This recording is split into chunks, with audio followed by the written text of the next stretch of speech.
Two night shift employees were moving lighting and spray painting equipment inside a barge to continue a painting operation.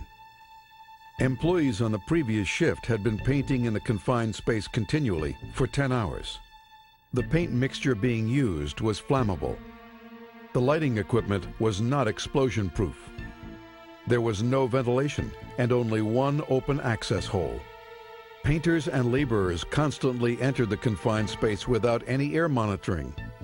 As the two night shift employees set up the equipment, a spark ignited the flammable paint vapors and caused a flash fire. Both employees were killed.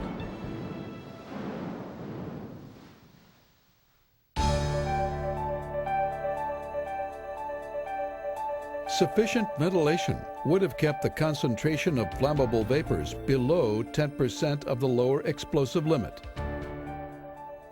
A shipyard competent person should have visually inspected and tested the confined space for oxygen content and lower explosive limits prior to entry by employees and found the flammable atmosphere. There should be no plugs or electrical connections within 50 feet of hazardous atmospheres and painting operations. Explosion-proof lighting and equipment must be used when spraying flammable liquids. The employer did not make sure that employees entering confined spaces were properly trained to recognize hazards.